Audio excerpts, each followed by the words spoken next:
en ellas finalmente sucedan, que es la Alianza por las Velocidades Seguras, que ya es un trabajo con instituciones, con secretarías de tránsito del país. Entonces, pues queríamos contarles un poquito cómo van las cosas.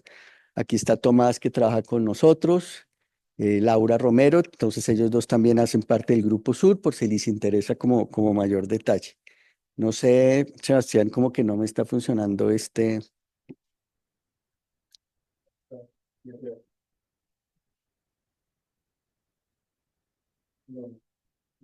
Eh, sí, ya creo que ya no sirve. Sí. Listo. Entonces, pues muy rápido, un problema de salud pública enorme, el de la seguridad vial en Colombia y a nivel global. Más de 1,2 millones de fallecidos al año a nivel mundial y a nivel de Colombia, pues un tema muy preocupante, y es que en los últimos años, esa gráfica está un poquito vieja, pero en los últimos años, 2022-2023, hemos roto los récords de muertos en Colombia en nuestras vías. En 2024 tuvimos una pequeña mejora, que yo creo que ya son datos oficiales, pues eso pues es una buena noticia, pero pues seguimos teniendo una problemática muy crítica y digamos lo que yo insisto mucho, como me parece lo más grave, este es el primer factor de riesgo de vida de los jóvenes colombianos hasta los 30 años, la primera causa de fatalidad, de muerte de los jóvenes en el país y a nivel global, pues es el tema de un siniestro vial. Entonces es un tema muy crítico al que hay que ponerle mucho trabajo. Lo otro que quisiera resaltar, esto no es así en todos los países, esto es una cosa muy específica de Colombia y es la incidencia tan grande que tienen los motociclistas. Aquí solo estamos viendo el tema de fallecidos, entonces son pues casi el 60% de los fallecidos del país son motociclistas, pero si además vemos los siniestros en donde está involucrado un motociclista, pues es aún más alto, porque muchos de los motociclistas son los que están involucrados en atropellar peatones y otros eh, actores vulnerables. Entonces, eso lo resalto un poco introduciendo las investigaciones que va a presentar Luis Ángel y Álvaro, que están muy ligadas al tema de motociclistas. Yo creo que en los próximos años, la problemática, por lo menos en América Latina, en nuestros países en desarrollo, de la seguridad vial va a estar girando en torno al tema de los motociclistas y por eso pues creemos que es importante seguir estudiando mejor lo que está sucediendo y creo que van a haber dos investigaciones del grupo muy interesantes. Y bueno, aquí un poco cómo evolucionan las fatalidades en el tiempo. Eh, pues es realmente un tema un poco pues aleatorio que hay que estudiar más a fondo y también pues ya entrando un poco en el tema de la red, de la Alianza por las Velocidades Seguras, pues eh, lo que hemos venido haciendo es como tratar de dar un poco de crear capacidad para enfrentar el tema del exceso de velocidad, y poder crear esta interacción entre ciudades. Entonces aquí pues quisiéramos destacar también los que la están haciendo mejor que otras.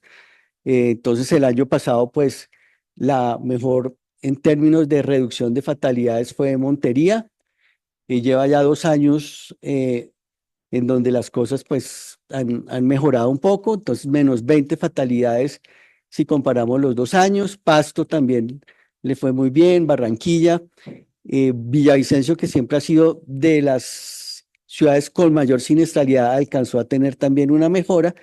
Pues desafortunadamente Bogotá, Cali y algunas otras ciudades no les fue tan bien en el año pasado. Eh, entonces, pues hablemos de los dos proyectos rápidamente. Conduce a 50 es un proyecto que ya viene funcionando hace unos 4 años, y pues básicamente la idea ha sido trabajar sobre el principal factor de riesgo de los siniestros viales, que es la velocidad. Un poco el argumento de base es, tenemos muy poquitos recursos en el país para dedicarlos a la seguridad vial. Ninguna autoridad en el país tiene buenos recursos y esos poquitos recursos los estamos malgastando.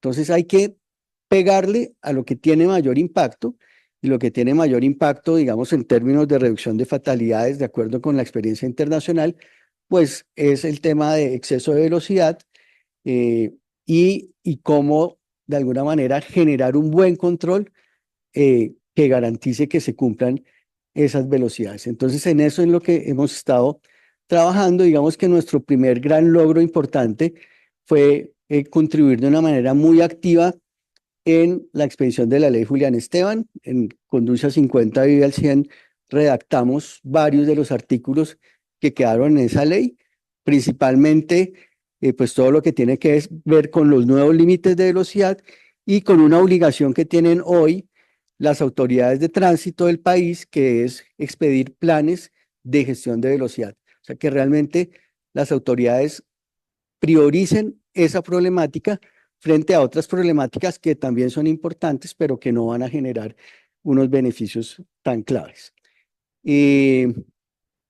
Entonces, lo que hace básicamente esta red es promover y tratar de implementar esa ley. La ley plantea que en los 2 años que vienen, que ya se están venciendo este año, los 2 años después de la expedición de la ley, las autoridades debían tener planes de gestión de velocidad. Entonces, pues estamos trabajando con las autoridades para tratar de que esto suceda. Eh, entonces, bueno, aquí está un poco el resultado de la ley.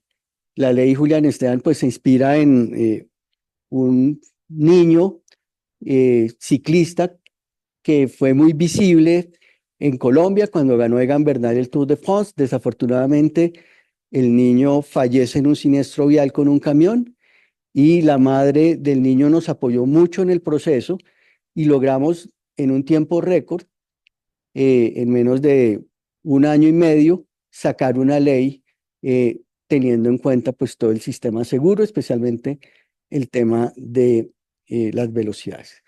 Entonces ahí ustedes ven un poco los artículos claves y el parágrafo que tiene que ver con los municipios y los compromisos que tienen los municipios hoy.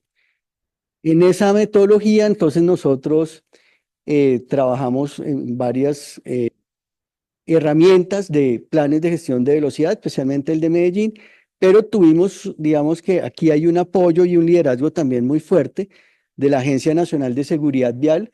La agencia ha sacado varias publicaciones que buscan ayudar a estas autoridades a llevar adelante los planes de gestión de velocidad, y sacaron una reglamentación muy clara que, como les decía, fija unos límites de cuándo deben estar instalados, operando estos planes.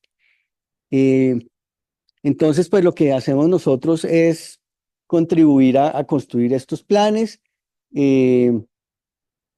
Digamos que hay varios temas que para nosotros son importantes, hay como unas metodologías. Eh, lo que nosotros más hemos hecho son como seminarios, webinars.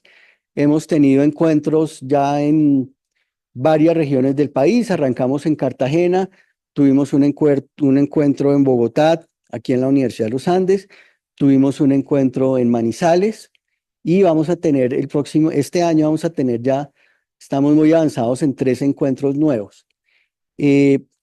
Trabajamos mucho el tema del apoyo jurídico a las autoridades de tránsito para que realmente se puedan adelantar, digamos, todas las medidas de control. Cómo podemos encontrar recursos para financiar intervenciones. Muchas de estas intervenciones no son tan costosas, son muchas de urbanismo táctico, por ejemplo, de señalización. Entonces ya les comentaba los encuentros regionales. Todo el tema de comunicación es clave. Entonces, a las ciudades donde hemos ido, hemos tratado de vincular a los periodistas y hacemos talleres de periodistas, porque es clave como cambiar la manera en que las ciudades y la sociedad en general ve el tema de los siniestros viales. Y aquí pues un poco lo que queremos hacer con esto de los planes padrinos es que hay realmente los que saben de seguridad vial son finalmente los que implementan las medidas. Y aquí ya hay pues secretarías de movilidad muy exitosas que le pueden enseñar a otras secretarías. Entonces la Secretaría de Movilidad de Bogotá nos ha ayudado en varios seminarios. Esperamos ahorita que eh, los que están en Montería nos digan un poco pues cómo es que se están organizando para que logren tener buenos resultados. Entonces, pues, aquí ustedes ven algunos de los eventos que hemos realizado en algunas de las ciudades, como lo mencionamos hace un momento.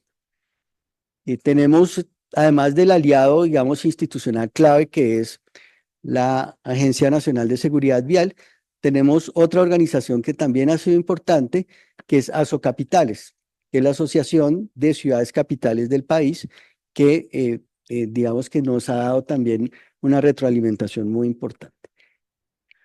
Entonces, como cuáles han sido nuestros productos? Básicamente esta ruta del PGB, en donde hemos definido una serie de capacitaciones muy concretas. Lo primero, una visión general sobre la política, los sistemas seguros, la visión cero, como un poco esa visión de Naciones Unidas, de la década de la seguridad vial. Segundo, el tema de datos. El tema de datos es clave, que la gente sepa qué es lo que está sucediendo en cada uno de las ciudades y cómo tratar los datos que tiene que ver con la velocidad, etcétera. Ahí tuvimos el apoyo muy importante de un funcionario de la Secretaría de Movilidad y también, pues, otro aliado clave que es Bloomberg. Entonces, todo el equipo de Bloomberg ha estado también muy activo en estas cosas. Todo el tema de urbanismo táctico, gestión de velocidad, nos acompañó Daniela Castaño. Daniela está haciendo el doctorado en España, también estuvo en el Grupo Sur aquí en la Universidad de los Andes, y Maud Nice, una especialista francesa que ha trabajado estos temas de urbanismo táctico, autoridad y control. Entonces, estos proyectos que estamos realizando, Conduce 50 Vivo al 100, la alianza, son financiados por GRSP, que es una organización global que trabaja en pro de la seguridad vial, y Marcin, que es uno de los expertos mundiales en los temas de autoridad y control, estuvo apoyándose en esto.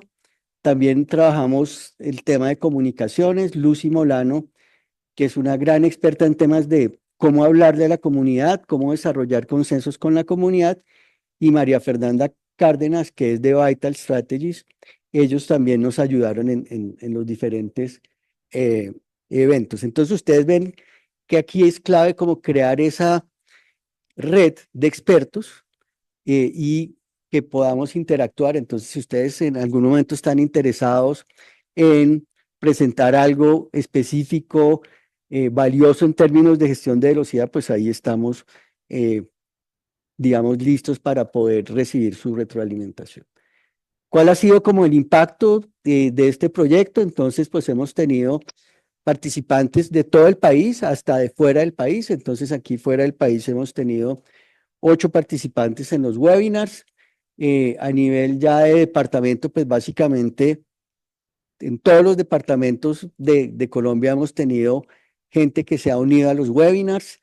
Entonces ustedes ven ahí la cantidad por departamento, la cantidad de personas que se han unido a la red y que han interactuado con nosotros. Y aquí ustedes ven ya un poco lo que sucede a nivel de municipios y de autoridades. Hemos tenido más de 150 municipios y más de 500 funcionarios que han interactuado en nuestros eventos, pues promoviendo las velocidades seguras. Entonces, pues este es un poco el tipo eh,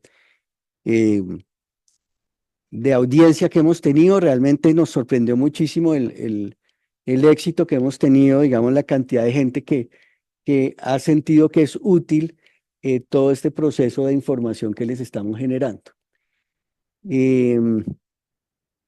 Entonces, bueno, hay como toda una estrategia que hay que tratar de promover. Esa estrategia, pues muchas veces arranca como por los más vulnerables, en donde finalmente la sociedad, la gente no se va a oponer, proteger a los niños, trabajar en las zonas escolares, es como una estrategia, digamos, inicial importante. Trabajamos pues en ver cómo realmente podemos diseñar adecuadamente las zonas de pacificación de tráfico. Yo creo que aquí, pues Bogotá está haciendo un trabajo muy interesante. Todo el tema de control, las cámaras salvavidas, señalización y campañas. Esos son como los principales productos en los que nosotros estamos como contribuyendo para que se construyan estos planes. Em, el segundo, digamos, otro tema adicional que quería mencionar rápidamente es el apoyo que estamos dando a un nuevo proyecto de ley que es el proyecto de licenciamiento por puntos, que es algo que sucede, que existe hace mucho tiempo en varios países y que ha demostrado pues ser útil. Entonces, la idea es que logremos cambiar ese licenciamiento. Aquí tenemos un liderazgo de el representante Carvalho, que es el autor de esta ley, de este proyecto de ley que va andando en el Congreso y que creemos que debemos trabajarle muy fuerte para que se convierta en realidad. Y una cosa muy interesante de esto es que además del proyecto de licenciamiento por puntos, se está trabajando en un proyecto de licenciamiento gradual. Toda la teoría del licenciamiento gradual que se está aplicando en Colombia también nace del Grupo Sur. El profesor Luis Ángel Guzmán con Olga Lucía Sarmiento y otros investigadores hicieron una investigación para la Agencia Nacional de Seguridad Vial y mostraron lo crítico que era para el país el tema de los conductores nobles, que debíamos tratarlos de una manera diferente, que debíamos de alguna manera restringir un poco la manera en que podían conducir los vehículos hasta que no tuvieran cierta experiencia. Y finalmente, todas esas recomendaciones se plasmaron también en este proyecto de ley, en donde pues ustedes pueden ver cuando usted es un conductor Nobel, lo que quisiéramos es que el conductor no llevara pasajeros, no se pudiera conducir en vías interurbanas, tuviéramos una restricción de horarios, eh, una restricción de tipos de vehículos y unos distintivos. Entonces, tanto para motos como para carros, hay unas recomendaciones específicas y eso creemos que pues también puede contribuir a reducir fatalidades. Digamos que un poco de dónde sale eso también. Si ustedes ven quiénes están muriendo en las vías, la mayor parte de las víctimas son personas entre 20 y 25 años que hasta ahora, digamos, están iniciando a conducir un vehículo y pues no tienen, parece, la capacidad suficiente. Entonces, eso es como el tipo de trabajo que estamos haciendo en Conduce a 50 y Vive al 100. Nosotros hacemos parte de una coalición de varias instituciones, ONGs, centros de investigación, redes, que promueven pues este tema de la seguridad vial. Muchas gracias. Gracias, Juan Pablo. Por arrancar súper rápido, olvidé decirles que, hola, bienvenidos, que la idea es que José Segundo nos va a comentar ahí muy rápidamente entre presentaciones como la importancia de todas estas investigaciones para la vida real. Y al final vamos a hacer una pequeña charla entre todos, incluso las personas que están virtualmente también nos pueden mandar sus comentarios por el chat. Pero eso lo hacemos al final. Ahorita con José Segundo, la idea es interactuar muy rápidamente, como dije, entre presentaciones para ver qué opina el sector público de todo esto. José. Gracias, Luis Ángel. Pues efectivamente, la idea también es, desde el sector público vemos con muy buenos ojos y la necesidad también de interactuar con la academia. Desde la Oficina de Seguridad Vial a la que pertenezco, pues estamos haciendo un esfuerzo activo y como lo mencionó el profesor Juan Pablo, pues hemos participado en esta alianza y bueno, también con las investigaciones que van a presentar y vemos una cosa, bueno, también un poquito de mí para los que están en línea y pues para los que no me conocen, yo antes investigaba, ahora no me queda tiempo claramente, pero entonces sí vemos la necesidad y como el potencial de hacer como esta alianza con la academia. Entonces, y si quiero resaltar sobre todo la presentación del profesor Juan Pablo, como no solo hacer investigaciones y mandarlas y poner en el segmento de recomendaciones para política pública una serie de recomendaciones, sino como el papel de la academia puede ser mucho más que eso. Y aquí resalto, por ejemplo, el tema de cómo la academia puede participar transfiriendo conocimiento que ya existe, que posiblemente dentro de los expertos que en el caso del profesor Juan Pablo están en ese equipo, pues es muy importante para las ciudades, como también lo dijo, no todas las ciudades tienen el mismo grado de conocimiento en temas de seguridad vial, entonces esto me parece muy clave. También un tema que podría enmarcarse como en la gobernanza. No es lo mismo si una entidad pública empieza a hablar sobre velocidad, empieza a hablar sobre la necesidad de hacerlo, así lo hace una universidad, la academia, que pues es respetada porque sabemos la rigurosidad, por ejemplo, en el caso de los Andes. Y esto es muy clave y nos ha servido también, obviamente, en el caso local, como en Bogotá, pero también pues en las otras ciudades que están trabajando. Otra parte clave es que veo de esta parte es que, bueno, no solo es investigación, sino también cómo ayudar a entender, pues, cómo este proceso y estos detalles, y me refiero también al sistema seguro, que es un enfoque, pues, como internacional, aceptado por todo el mundo para la seguridad vial, pero que cuando uno entra al detalle probablemente no se entiende del todo, y esto pasa no solo en Colombia, sino en América Latina y que esto no es un solo hashtag, sino, por ejemplo, eso que mostró el profesor Juan Pablo como la ruta del PGB, como entrar al detalle de qué se debe hacer para cada eje, para cada acción, eso es muy valioso porque, pues desde mi punto de vista, no se entiende. Ya tenemos muchas ciudades con el hashtag Visión Cero, pero que terminan haciendo lo mismo de siempre, que me parece muy importante, por eso este tipo de proyectos. Otro tema que me parece importante es también pues que esa transferencia de conocimiento, que lo dije al principio, pero que cómo viene de conocer desde las ciudades la problemática para ponerlo a nivel nacional, que eso es otro caso muy interesante, esto que nos muestra el profesor Juan Pablo, porque, y también le quería preguntar eso, porque sí me parece muy interesante, pues ustedes estuvieron activamente en el tema de la ley Julián Esteban y qué tanto influyó conocer la experiencia de Bogotá, porque en ese momento que ustedes estaban trabajando en eso, la única ciudad que tenía el límite, por ejemplo, de velocidad de 50 kilómetros por hora, que es el recomendado, el límite seguro para vías arteriales. ¿Qué tanto influyó la experiencia de Bogotá? Ahorita pues le devuelvo, pero no sé si en el conversatorio ahorita, pero sí me parece muy importante ese entendimiento desde las ciudades, y eso también va a ser muy interesante cuando, por ejemplo, muestren el caso de Montería, que ahí pues lo pasó, y Montería, que haya bajado 20 fatalidades el año pasado, pues es proporcionalmente bastante alto y no es una variación aleatoria. Entonces sí va a ser bien interesante entender eso, y pues eso es, en resumen, eso es lo que me parece importante de la academia. Entonces no es solo una investigación, una sección de recomendaciones, sino cómo la información se puede transferir de distintas formas, y eso creo que es muy valioso en este caso que nos mostró el profesor Juan Pablo. No sé si me responde la pregunta o mejor en el conversatorio. Listo. Gracias. Ahora invitamos al profesor Álvaro Rodríguez, que nos va a contar un tema muy polémico, que vamos a empezar a hablar de motos, de por qué el comportamiento riesgoso de los motociclistas. Álvaro. Adelante.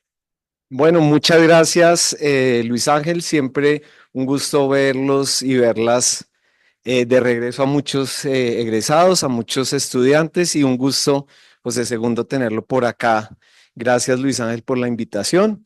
Entonces, hoy les voy a contar de un proyecto que hicimos con Vital Strategies. Vital Strategies es una organización que trabaja con gobiernos y sociedad civil para temas de salud pública. Trabajan muchos temas, entre otros el tema de la seguridad vial, y digamos que Vital, junto con ellos trabajamos en entender un poco por qué razón los ciclistas se comportan como se comportan. O sea, así nosotros seamos moteros o usuarios o peatones, cualquier actor vial, pues uno ve a veces que los conductores de motocicleta tienen unos comportamientos que a veces uno se pregunta, pero ¿por qué hacen eso? ¿Por qué tienen como ese tipo de comportamiento?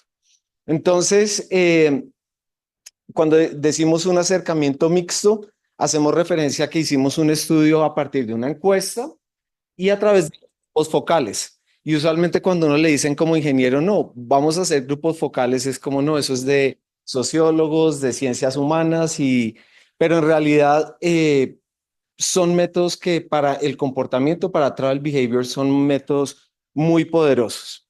Entonces,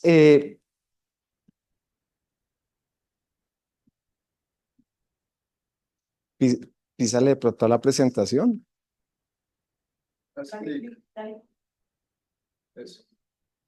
Listo. Entonces, Pues esta es la encuesta, es una encuesta de 419 personas. Esperábamos, según cómo fuera la población de motociclistas, tratar de replicar un poco esa población. Pues era de 12 minutos en español, solamente aquí en Bogotá. Y pues al final la idea un poquito de esa encuesta era un poquito larga, pero la tenemos de hecho disponibles. Hay varios que van a empezar a hacer tesis con estos datos. Ya se hizo una tesis muy interesante, pero pues no la traje hoy para contarles. Y a partir de, primero hicimos la encuesta, después hicimos los grupos focales. Usualmente se hacen al tiempo, se hace primero los grupos focales. Lo que pasa es que este tema del comportamiento de motociclistas ya se ha estudiado y nosotros queríamos ver un poquito en qué población era más crítico el asunto y encontramos que la edad, que lo mostraba Juan Pablo ahora sobre los conductores jóvenes, resultó ser un tema clave, entonces por eso nos concentramos en hacer los grupos focales entre la gente joven. Y muy interesante porque recientemente hay muchas más mujeres montando moto. El número de licencias que han salido recientemente en proporción a la de los hombres es muy alta y principalmente en los estratos donde pues la moto es el vehículo de la preferencia. Entonces, pues muy interesante y lo que también mencionaban sobre las licencias es que casi la mitad de los motociclistas aprenden o reportan aprender a montar moto con un familiar, con un tío o solos. Y en general hay una desconfianza gigantesca, casi dos terceras partes de los motociclistas desconfían de los mecanismos de control, que son básicamente las cámaras salvavidas y este tipo de controles. Entonces, básicamente lo primero que nos preguntamos es cómo se identifican los motociclistas a sí mismos. Entonces, la encuesta nos permitió entender que ellos tienen, los jóvenes, de nuevo la edad es lo clave, se asocian más con emociones fuertes, es decir, les gusta la moto porque además les da emociones fuertes. Eh, los jóvenes se consideran a sí mismos, se autoperciben como más atrevidos y la disposición a probar cosas nuevas también es más alta. De nuevo, esta encuesta es solo dentro de motociclistas. Del grupo focal, lo interesante fue encontrar que ellos mismos reconocen como los beneficios de la moto, de la agilidad, de los ahorros de tiempo, de los ahorros de dinero, pero por el otro lado les da autonomía, les da libertad, les da independencia y en general es bien curioso ver que a muchos moteros les gusta montar moto en carretera porque dicen que eso les da una sensación de paz y como de libertad.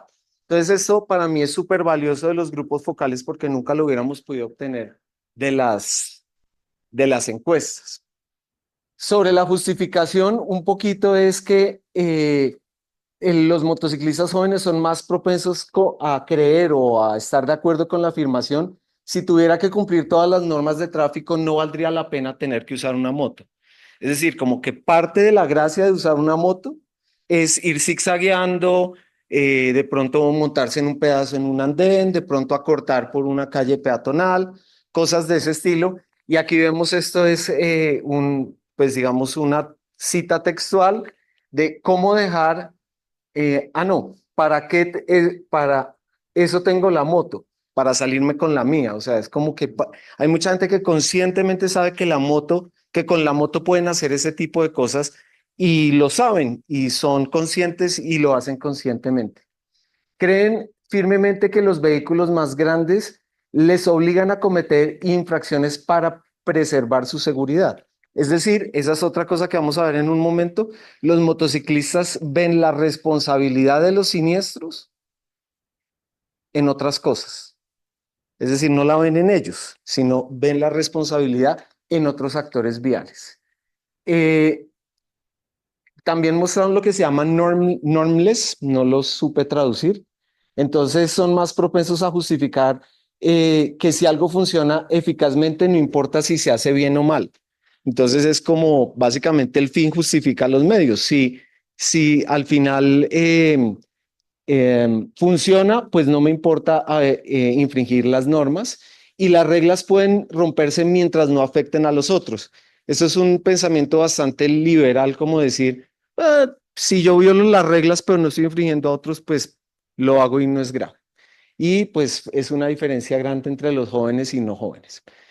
Entonces, fíjense lo que les decía, de los grupos focales encontramos que ellos piensan que la gran culpa de que se mueran los motociclistas son los huecos de los grupos focales y es como, bueno, que el clima también y la imprudencia de los otros, es decir, la imprudencia de los peatones y la imprudencia de los vehículos motorizados son los culpables de que existan los siniestros y ellos además tienden a sobreestimar su pericia y su experiencia, entonces ellos se sienten terriblemente hábiles con la moto y que nunca les va a pasar nada. Entonces aquí vemos, me excusan que no la terminé de traducir, pero aquí podemos ver que las personas que se ven, la percepción de que ellos se puedan ver envueltos en un accidente, esa percepción es realmente baja. Es decir, ellos casi que la mitad están considerando que nunca se van a ver envueltos en un accidente y otros piensan que sí van a estar envueltos en un accidente, mientras que otro tienen conciencia de la velocidad, una conciencia alta de que la velocidad puede generar los siniestros viales, pero sobre velocidad, sí, aquí viene, precisamente. Entonces, hay una disonancia entre la velocidad que perciben los motociclistas jóvenes y los motociclistas viejos. Conducir tan rápido como los demás me permiten, entonces los jóvenes dicen, si los otros me permiten conducir rápido, yo conduzco rápido. Y disfruto yendo más rápido que los demás, es decir, que les genera placer como pasar a los otros y no dejarse como mejor dicho, que los otros les vayan ganando. Esto es súper interesante de los grupos focales y es que ellos tienen súper clara la velocidad normativa. Les preguntamos en los grupos focales cuál es la velocidad, cuál es el límite de velocidad. Y todos no, el límite de velocidad en una vía de barrio es 30 kilómetros, en una vía principal es 50, lo tienen clarísimo. Pero después, y eso es un arte, con la gente que hizo los grupos focales son los expertos buenísimos, uno no les puede preguntar directamente, oiga, ¿usted a cuánto maneja? Pues porque nadie va a reconocer que está cometiendo algo que es pues como ilegal. Entonces, más bien les preguntamos cuál es el límite con el cual usted se siente cómodo manejando, su pericia, y es impresionante, había gente que decía, no, yo me siento cómodo en la ciudad manejando a 110, 120, pero mucha gente reconocía que como que 80 kilómetros es un límite o una velocidad a la cual ellos pueden andar en Bogotá sin problema, sin sentir que pueden tener un siniestro y que su pericia puede permitir manejarles a esa velocidad. Entonces, esta es una disonancia que ocurre entre el límite normativo, que lo entienden, pero existe esta como desconexión con el límite interno que ellos tienen. Y además, ellos como se conecta esto con lo del principio de que la moto pues es precisamente para llegar rápido. Y esto también lo encontramos en los grupos focales, es que la gente decía que cuando va en transporte público ellos tienen que salir con muchísima anticipación, mientras que cuando van en moto ellos saben que pues como que pueden darle rápido y salen tarde, es decir, que frecuentemente ellos por estar en la moto andan afanados para ganarse ese tiempo que se ganarían, que pues que solo se ganarían viajando en moto en comparación con el transporte público. Y esto fue una cosa espectacular porque la significancia en el modelo que corrimos, pues nos aparece definitivamente que la edad y la experiencia tienen un efecto en la siniestralidad, pero el modelo solamente nos da una relación unidireccional, nos tocaría partir en varios intervalos esa variable en el modelo para ver la significancia en los diferentes intervalos, pero aquí lo que nosotros encontramos es que no solamente es la gente joven, sino la gente con poca experiencia. Es decir, aquí puede ser una persona que recién está aprendiendo a manejar de 0 a 6 meses, son personas que están apenas aprendiendo, son muy cautas, pero más o menos por los 6 meses ya se agarran confianza y empiezan a manejar con mucha mayor confianza y ocurre una cosa interesantísima. La gente empieza a manejar de una manera mucho más consciente de la velocidad y de los riesgos cuando tienen lo que llaman ellos, un evento, digamos. una caída, uno nos contaba que estuvo a punto de matar a un niño y atropellarlo y que desde ese día él dijo, yo no vuelvo a manejar. A 80, otro que le cayó la moto y se quemó la pierna, entonces dijo no. Entonces cuando ocurren esas cosas es como cuando la gente dice, decido cambiar mi comportamiento, es como aprender a invertir en la bolsa. Todo el mundo lo ve fácil, pero hasta que uno no mete 500.000 pesos y los pierde o gana y aprende, solamente haciéndolo se aprende. Entonces por eso el tema de las licencias de la gente nueva, para que experimente dentro de unos rangos de riesgo mucho más controlados, sería una cosa muy importante. Voy a ir avanzando para ir terminando. ¿A 5 minutos? Ah, bueno, entonces ando bien de tiempo. Eh, es muy importante, de nuevo, los jóvenes, a diferencia de los no tan jóvenes, pues todo esto de las reglas y de la percepción de riesgo. Esto es un tema que me gustaría comentar y que ojalá quedara como un mensaje, porque es algo novedoso, no aparece en la literatura mucho, y es que ponerse audífonos mientras se maneja moto apareció significativo en los modelos no de severidad, pero sí de siniestralidad, es decir, de haber tenido siniestro contra no tener. Y es bien interesante porque en Estados Unidos, de hecho, es prohibidísimo manejar bicicleta con audífonos o manejar un carro con audífonos. Entonces y tiene lógica, es decir, cuando uno tiene algo que le reduce la capacidad auditiva, pues uno pierde pues también algo de tema de entorno. No soy experto en el tema, pero sería interesante pensar en ese tema de que dentro de las reglas es, oiga, usted puede ponerse su casco y todo, pero no escuche, no se ponga audífonos, no esté pendiente de estar haciendo llamadas o ese tipo de cosas. El modelo, básicamente hicimos un modelo donde las opciones eran, pues, alguien que no tuvo ninguna colisión, algo menor, una colisión con heridas y con heridas serias o con fatalidades, y encontramos que estas variables eran las significativas. Lo que es impresionante es que el género no aparece. Hicimos diferencias de medias de todas las variables por género, porque una de las cosas que nos pedía el estudio era estudiar el género y no encontramos diferencias entre hombres y mujeres, que esa es una cosa que usualmente decimos, no es que las mujeres manejan más prudente, pues no encontramos que en muchas variables apareciera el género. La edad de nuevo aparece, pero aquí aparece lineal, es decir, entre más joven, mayor probabilidad de que hayan siniestros fuertes. Pero anteriormente, y lo bonito fue esto, el grupo focal, es que sí existe, pero al principio existe esta parte también donde son mucho más prudentes y existe como ese susto la palabra era susto, el susto que los hace a ellos como tener ese cambio.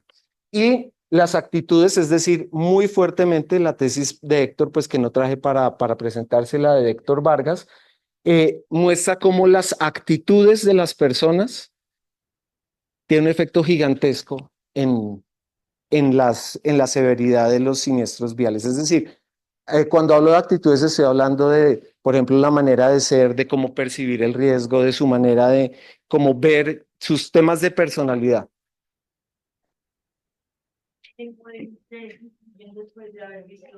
Perdón, es que no te van a oír los que están en virtual, te damos las preguntas, ¿vale? Listo. Acá, esto me pareció espectacular porque uno siempre asocia pues el tema de que el 84, que son el número de multas que una persona recibe, que eso se asociara con, no sé, o sea, las personas que multan son las que de pronto andan más rápido, pero encontramos que la mayoría de o bueno, una gran cantidad de multas no son por velocidad, sino por parqueo, por SOAT, por otro tipo de cosas. Entonces, la correlación con el número de multas y con las colisiones con fatalidades o con heridos graves o colisiones simples no es muy alta. Pero en cambio, aquí nosotros empezamos a encontrar unas correlaciones altas entre pues, el número de colisiones, el número de colisiones con objetos fijos, etcétera, etcétera. De las cosas lindas del estudio de grupos focales es que es impresionante cómo objetos en la vía que les recuerden a ellos que es una actividad de riesgo, los hacen declarar que tienen que están bueno, declarar que eso los hace reducir la velocidad. Es decir, cuando ven las estrellas negras, cuando ven la valla del motociclista que se desgonza y se parte el cuello, ese tipo de imágenes los hace a ellos recordar que es una actividad de riesgo. Y una cosa impresionante es cómo los influencers, para bien, como esta Instagramer que se llama Angie Panji, que habla sobre motos, es una motera súper reconocida y que les dice, habla de seguridad vial, habla de ese tipo de cosas. Entonces, yo pensaría que como una campaña importante sería contactar a estas personas que tienen una gran influencia para que le digan a la gente no es tonta. El motero entiende, él sabe cuál es la velocidad, pero él tiene la percepción de que, y eso es una de las conclusiones, de que hay corrupción con el tema de las cámaras, que es una necedad lo de los límites de velocidad, pero hay estudios que muestran el tema y la gente puede entender las cosas y comportarse, digamos, de manera civilizada. Entonces, esta es la gran conclusión. La edad es un tema clave. El tema del licenciamiento debería ser un tema que deberíamos empujarlo con más fuerza y estoy de acuerdo con José Segundo, pues desde la academia y estamos gustosos de poder colaborar. Y bueno, como conclusiones aquí para ya ir resumiendo, eh, el tema de las velocidades y cómo hay una paradoja y una contradicción entre lo que las emociones que ellos tienen y la razón. Eh, Eso fue bien interesante. Ellos como que a veces cuando les hablan de educación es como no les suena mucho, pero ellos mismos o una idea que surgió del asunto y que les preguntábamos qué opinaría de que cuando usted lo cogen andando más rápido en vez de ponerle una multa, lo pararan y le dijeran, oiga, veas este video en vía, en caliente, cosas de ese estilo, que ellos declaran o declaran los grupos focales eso. Eh, no ven la velocidad como un comportamiento arriesgado y sobreestiman su pericia y sus capacidades y el exceso de confianza en las actividades de conducir y el escepticismo hacia las medidas de control y la preferencia por educación. Entonces, bueno, esos eran los resultados. Pues un agradecimiento a Héctor Vargas, pues quien fue el asistente graduado que nos ayudó en este proyecto y pues quien hizo el trabajo. Muchas gracias.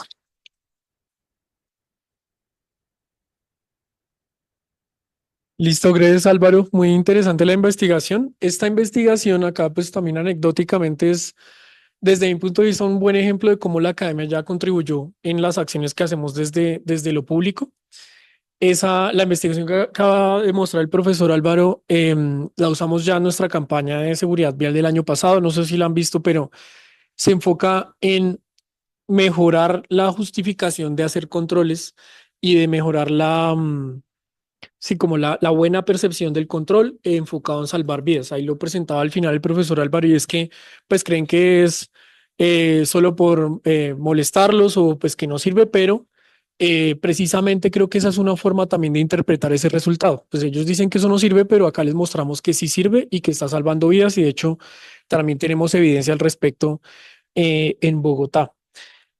Un tema súper interesante es, hay cosas que uno se empieza a dar cuenta desde lo público con los datos, pues de muertos y de heridos que uno pues, empieza a sacar y acá con este tipo de investigaciones uno empieza a entenderlos. Uno ya, por ejemplo, nosotros ya sabíamos que la mitad de los muertos motociclistas tenían 2 años o menos de la licencia o no tenían. Entonces sí teníamos un indicio de un problema claro con los conductores noveles, pero sí resulta muy interesante pues que no es necesariamente solo pues el susto o el inicio, pues como dicen coloquialmente, pues que sean buñuelos, sino que está asociado más con que ganan confianza, probablemente un tema de también de como de compensación del riesgo, ganan más rápido confianza de lo que creen que tienen sus habilidades, entonces ese tema es de esos detalles de la investigación que creo que van a ser muy útiles para la política pública. Interesante, obvio, pues esos hallazgos nuevos y acá también, pues de nuevo, como representante del sector público, lo valioso que es tener resultados tan claros, digamos, también eso es importante cuando investigamos. A veces nos concentramos en que cuánto dio el beta, que no sé qué, pero ese tipo de recomendaciones tan claras como la de los audífonos y eso sirve mucho en lo público porque no sé a cada quien ha estado en lo público, pero uno no tiene tiempo casi ni de leer, mejor dicho. Entonces, por eso es importante que pues que también cuando sean las investigaciones salgan así de claras las recomendaciones.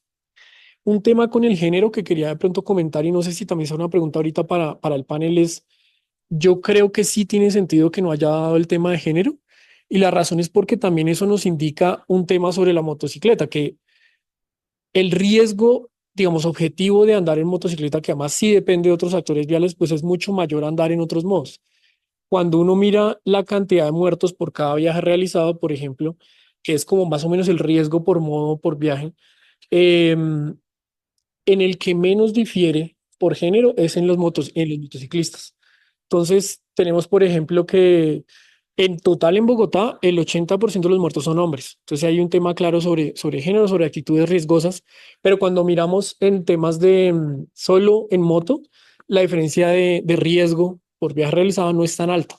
Entonces, este resultado me parece que tiene sentido con los datos que hemos visto y pues también es un tema sobre pues que cómo estamos también viendo la motocicleta pues desde afuera y pues también da cuenta del riesgo objetivo que hay en la motocicleta. También, por ejemplo, comparando un viaje en motocicleta es 4 veces más riesgoso que uno en bicicleta, que uno pensaría pues en mismas condiciones de infraestructura, cultura, bueno, todo lo otro que uno sabe que pues puede incidir, es 4 veces más riesgoso que la bicicleta.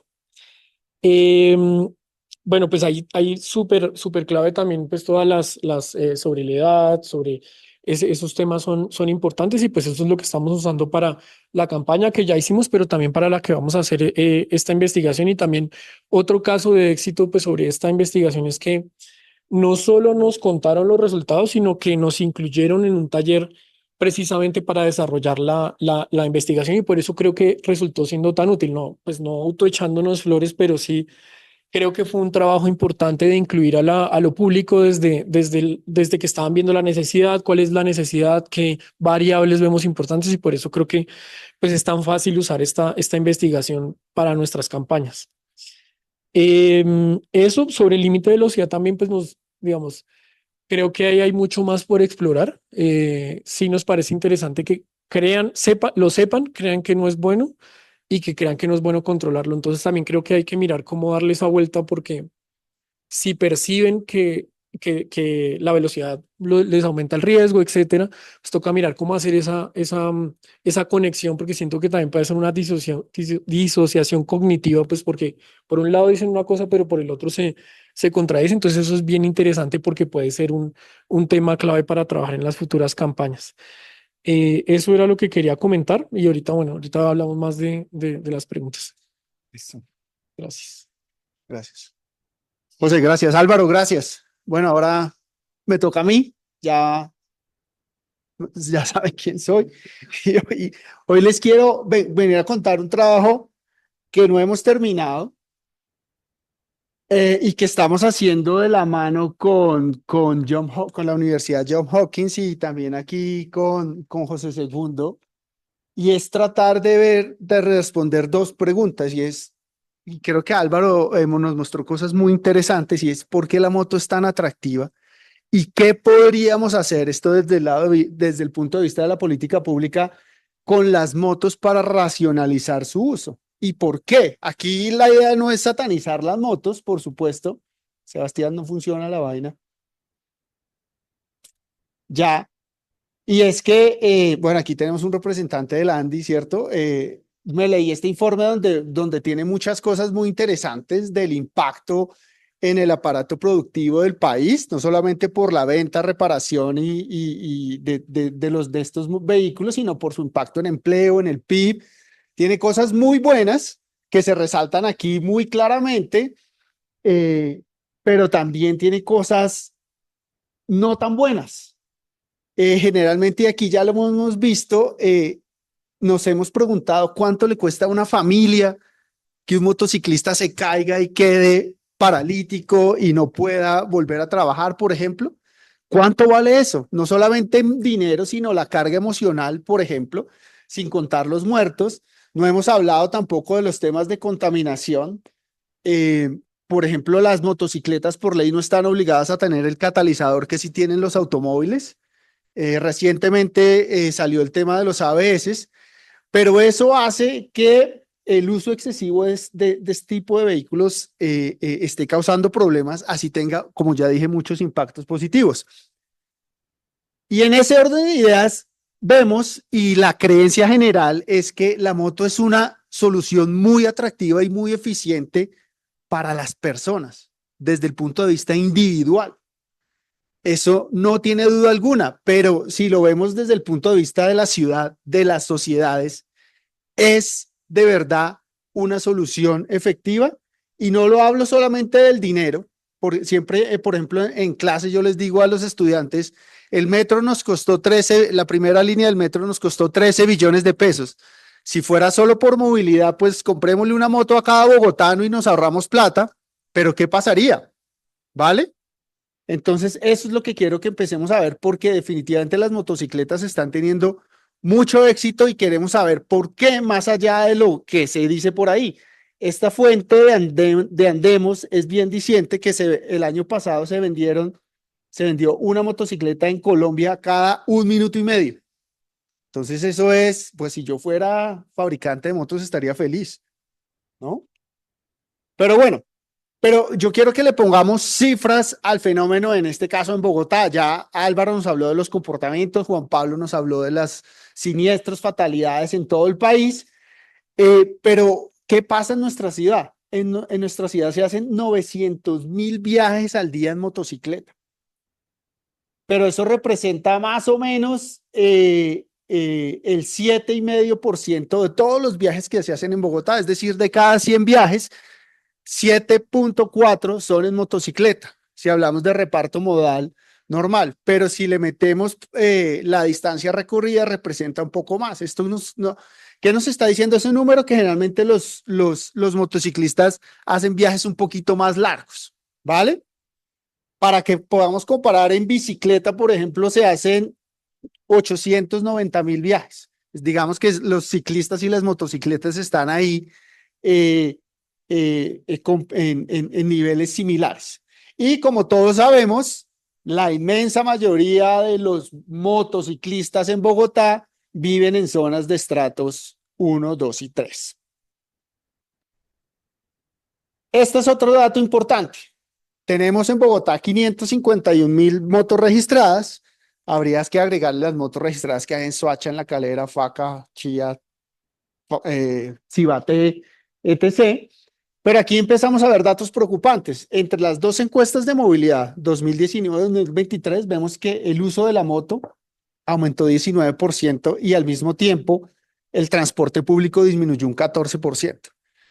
No estamos diciendo que con seguridad de algo, lo que pasa es que no tenemos datos todavía para demostrarlos, que hubo un trasvase del transporte público a la motocicleta. Y algo también súper importante, el licenciamiento de pases de licencias para manejar moto aumentó solo el año pasado 54% y 26% en mujeres. O sea, las mujeres ya están dando un paso adelante para montar en moto.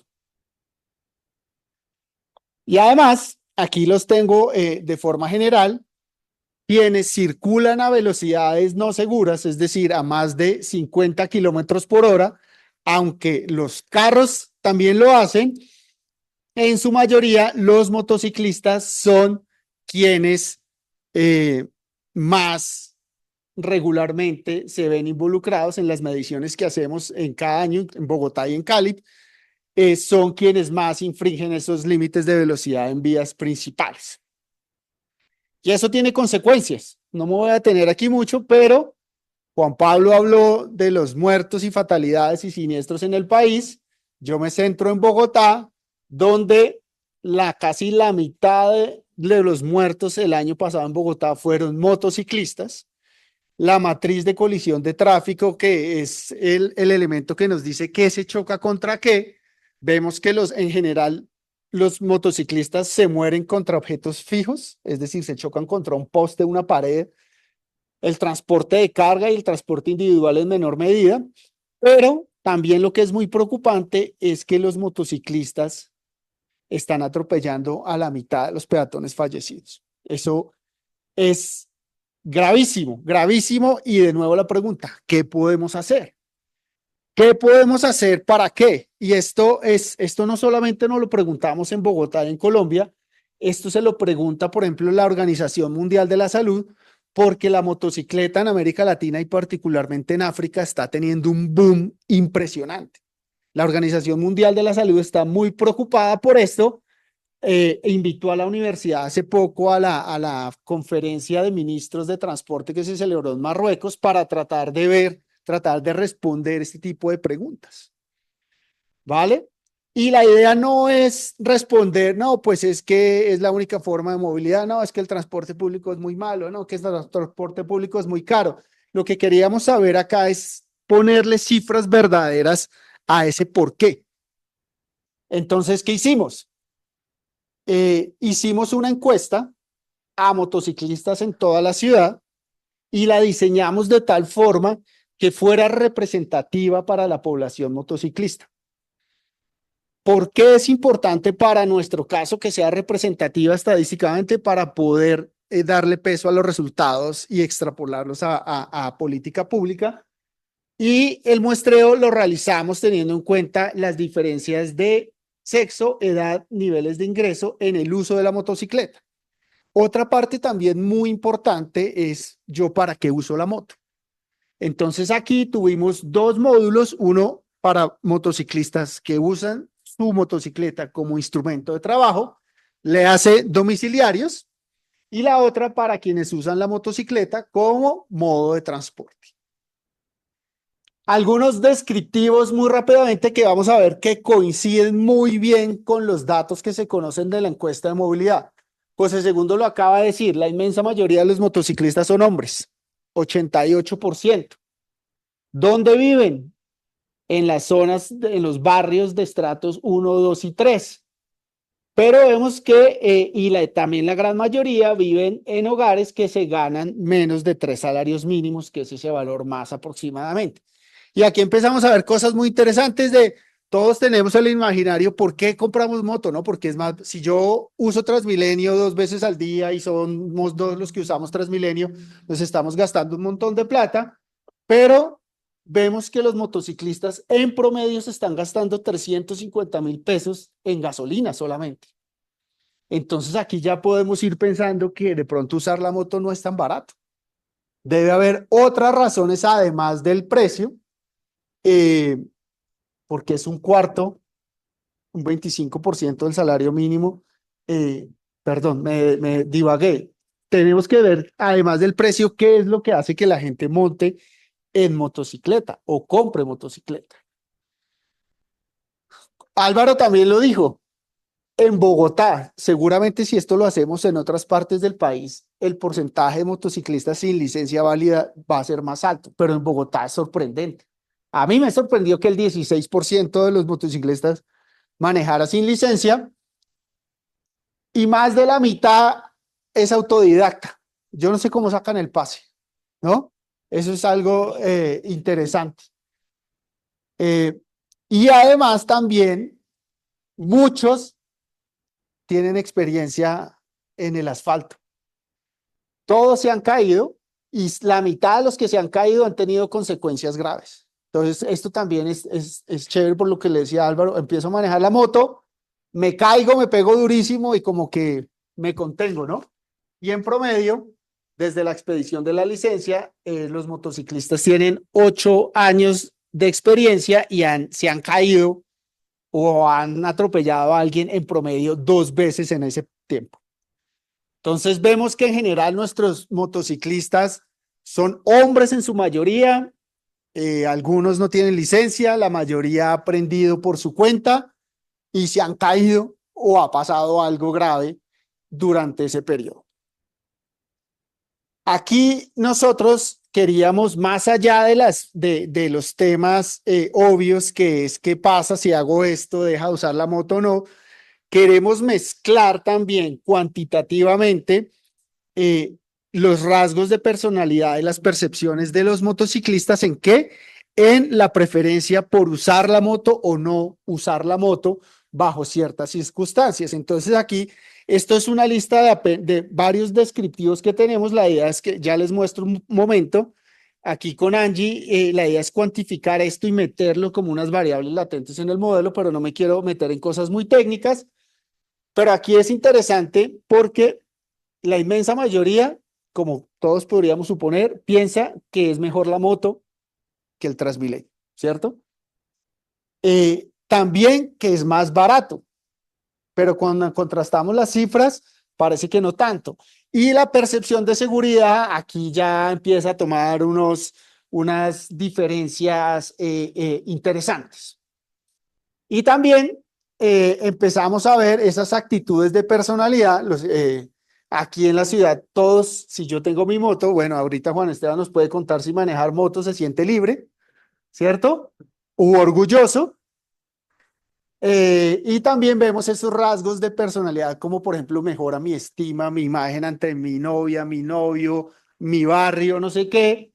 Y todas estas cosas, de esto tenemos muchas cosas, la encuesta era un poquito larga. ¿Y qué hicimos con esto? Lo metimos en un modelo. Ah, bueno, perdón. Antes también queríamos ver qué tipo de medidas podrían ser interesantes para hacer que la gente se baje de la moto.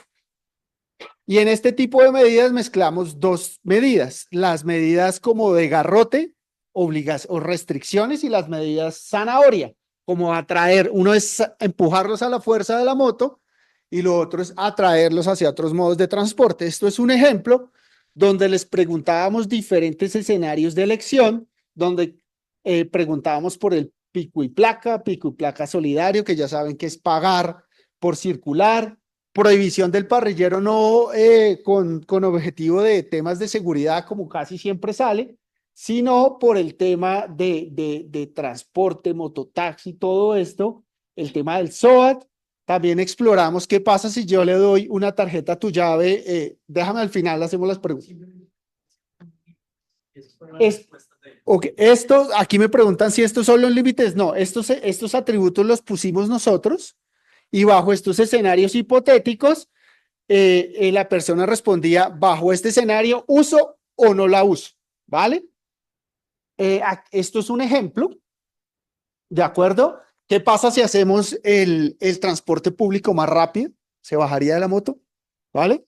Entonces, bajo todos esos escenarios, no se fijen en estos números, que son todos los coeficientes y los p-valores y las probabilidades que nos dicen. Fijémonos en la parte de la derecha, que básicamente lo que nos dice esta constante primero, por su signo positivo, lo que nos dice es que bajo condiciones normales, no me importa qué, yo voy a preferir seguir usando la moto. ¿Vale? Ahí empezamos a jugar con todas estas restricciones. Sí, que obviamente son obvias, pero lo que nos interesa aquí es cuantificar esas intensidades de las medidas. Si yo le pongo pico y placa, hay una probabilidad de dejar de usar la moto. Si le quito el parrillero, si le prohíbo el parrillero, también. ¿De acuerdo? Todas esas cosas, cuando vean aquí signo negativo, significa que disminuye la probabilidad de que las personas usen la motocicleta.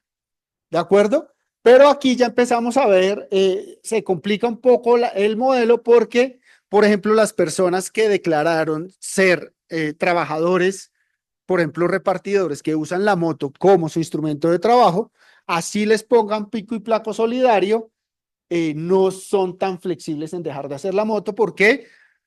Porque imagínense haciendo repartos en bus, ¿de acuerdo? Es complicado.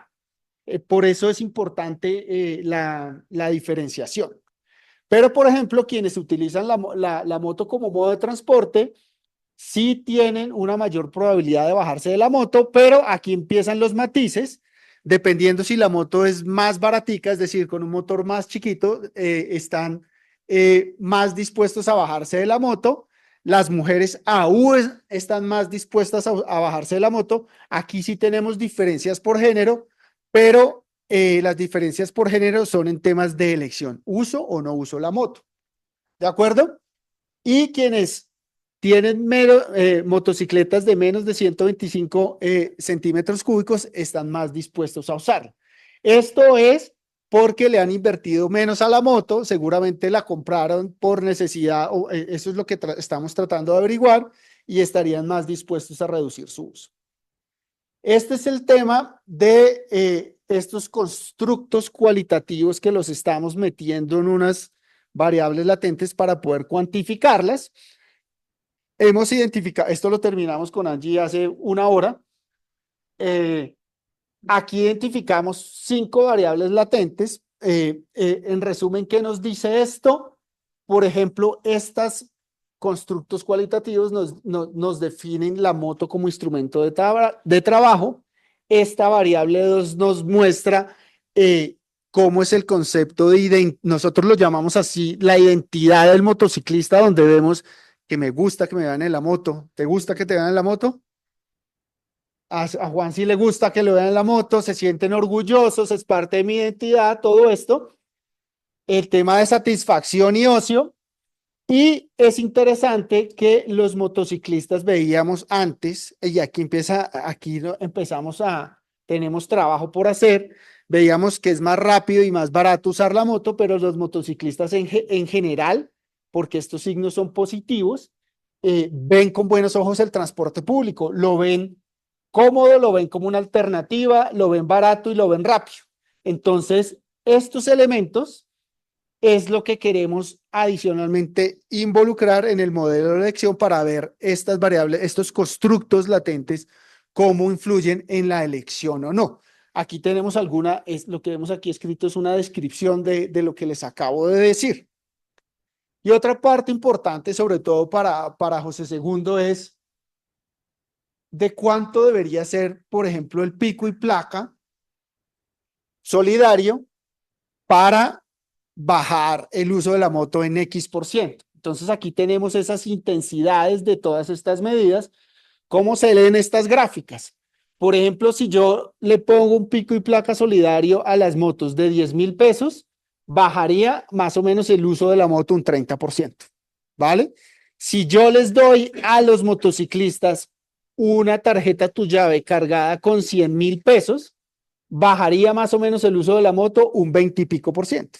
Entonces, así, si yo hago el transporte público más rápido, si hago que se ahorren 10 minutos, bajaría un 12%.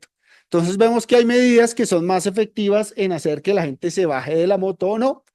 El tema del SOAT está aquí abajo, pero hay algo importante que se discutió en África. Por ejemplo, nos preguntaban, ¿ustedes qué recomendaciones dan en Colombia para yo que estoy en Ghana? No sé qué, reducir el uso de la moto. Y aquí es una cosa importante, es que nosotros los académicos, y siempre decimos, no, que hagan más control, pongan más policías. El tema de los audífonos, prohíban los audífonos, pero ¿qué sacamos prohibiendo los audífonos y nadie lo va a controlar? Entonces, ese choque entre lo que nos dice la presentación y el control en vía, también es algo que deberíamos tener en cuenta, porque yo puedo decir, no, el modelo me dice, vean, pongámosle 40,000 pesos de pico y placa solidario a los motociclistas y casi nadie va a usar la moto. Pero primero, ¿cómo lo vamos a controlar? Ya sabemos que los domiciliarios son menos, verían con no son tan flexibles al tema del cobro por circulación. Entonces, eso es en lo que estamos trabajando para tratar de dar como que recomendaciones más aterrizadas al tema. Como vemos aquí, estos son resultados preliminares. Y ya para cerrar, de nuevo, lo que hemos visto, Álvaro y Juan Pablo lo mencionaron, aquí para quienes no sepan, la categoría A de las licencias de conducción en Colombia son motocicletas, hay A1 y A2, y aquí ya tenemos evidencia sólida, súper sólida, que esta es la probabilidad de estar involucrado en un siniestro vial. Entonces vemos que los jóvenes, esto es por edad, los jóvenes entre hasta 19 años, digamos que un 50% de probabilidad de estar involucrado en un choque es súper alto. Vemos que a medida que aumenta la edad baja, ya sea, aquí tenemos a la izquierda hombres, allá tenemos mujeres, las mujeres un poquito menos, pero sigue siendo muy alta. Y esto es la experiencia. ¿Qué es experiencia? ¿Cuánto tiempo llevo conduciendo una motocicleta a partir de la expedición de mi licencia de conducción? Y aquí vemos de nuevo conductores nobles de menos de 2 años de experiencia, hombres y mujeres también tienen una probabilidad muy alta de estar involucrados en un siniestro vial. Entonces, esto se une muy bien, los tres no nos pusimos de acuerdo para mostrar esto, pero coincidimos mucho en esto, en el tema de jóvenes e inexpertos. Y aquí quiero cerrar con esto, sobre todo es que la licencia de conducción es un privilegio, según la Corte Constitucional. Nosotros no tenemos derecho a manejar. Es un privilegio que nos ganamos después de haber cumplido ciertos requisitos. ¿De acuerdo? Entonces, eso lo tenemos que tener muy claro y esos requisitos pues están dispuestos ya por las normas y este proyecto de ley que está en curso en el Congreso, su último objetivo es salvar vidas. Entonces aquí traté de hacer un mix entre el tema de motos y la licencia, porque también, además del tema de medidas restrictivas de circulación, medidas tipo zanahoria, darle alternativas a las personas.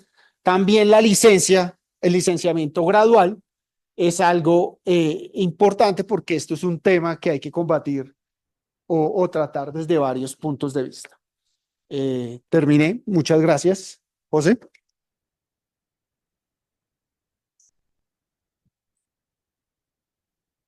Bueno, esta estuvo muy interesante, esta sí no la conocía, entonces hasta ahora la estoy digiriendo, pero hay varios temas que me quedaron resonando que desde el sector público creo que son claves y es ese, por ejemplo, el análisis geográfico también nos dice mucho del patrón de viajes y por qué la motocicleta está tan generalizada. Un tema que me llamó mucho la atención es que preciso en las zonas donde pareciera que hay más generación de viajes de motociclistas, también coinciden con menos acceso al transporte público, un ejemplo.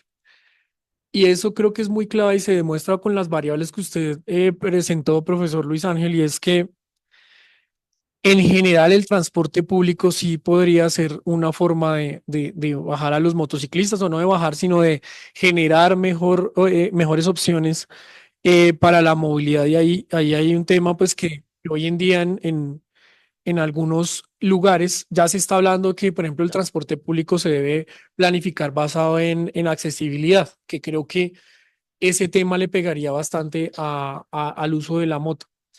También me parece, digamos, hay clave pues de la investigación y por eso es tan importante y desde la Oficina de Seguridad Vial estamos tratando de hacer ese esfuerzo pues, trabajar con la academia en ambos sentidos, de entender también pues qué se está haciendo, pero también que se entiendan las necesidades y es como pues este temas contraintuitivos que siempre salen de las investigaciones y por eso es pues importante investigar y no solo decir basado en la intuición y es, por ejemplo, el tema que no es necesariamente más barato. Y eso se repite a diestra y siniestra. No es más barato andar en motociclista que en transporte público y eso es bien interesante pues de la investigación. Y lo otro que me parece tan interesante es pues que vean con buenos ojos el transporte público, lo cual sí podría dar cuenta de una necesidad pues de mirar cómo hacemos pues de nuevo para ayudar al transporte público pues con la eficiencia, etcétera. Igual pues tener en cuenta que en este momento Bogotá y eso puede estar incidiendo en este cambio modal. Bogotá está en obra. Creo que no hemos tenido nunca tantos frentes de obra cortesía de algunas administraciones pasadas, pero sí en este momento tenemos Bogotá en obra y pues se tenía que hacer y ahora pues estamos cerrando estaciones. Digamos que en los modelos que he visto internamente, al que más le está subiendo el tiempo de viaje, pues sí, lastimosamente es al transporte público. Entonces ahí es la necesidad de también cómo este tipo de cambios de ciudad tienen que tener en cuenta también esto, pero también pues cómo podemos mirar desde el transporte público una herramienta. Pues también claramente, pues el SOAT, yo creo que esto más o menos, pues no sé cómo se tomó la decisión, la verdad, a nivel, pues, ¿por qué se le bajó el SOAT? Creo que era para, pues, que lo pagaran más. Pues terminó no funcionando, pero si hubieran tenido este modelo, pues hubieran entendido el verdadero efecto que podría tener y pues ahí sí, pues es una cosa que pues podemos ahora saber, pues obviamente intuitivamente no se hubiera sabido antes. Em, pues eso me pareció interesante. Creo que lo de los bajos ingresos puede tener que ver también con el tema de acceso. Bogotá, yo no sé si ustedes que tienen mapas de todas las, pues cuando yo trabajaba con datos, Bogotá es particularmente inequitativa geográficamente también. O sea, eso no pasa, por ejemplo, en India. India también tiene una inequidad pues alta, pero geográficamente no se ve esa inequidad tan fuerte como acá. Y creo que eso puede también incidir en las formas como las ciudades colombianas se han desarrollado. El estrato creo que tiene harto que ver, que terminó fue segregando geográficamente también, entre otras dinámicas como la migración interna, etcétera, pero sí, sí esa estructura particular de las ciudades colombianas, cómo está incidiendo en esto, y pues que Bogotá pues es efectivamente un caso así. Bueno, lo de la velocidad, pues eso sí, creo que ustedes más que nadie lo tienen claro, pues que son los que más exceden la velocidad, pero sí es bien interesante cómo pues estos riesgos son ¿cómo se llama? Representados o subestimados por los propios motociclistas, y creo que eso también puede ser un tema clave para la política pública. Eso quería comentar.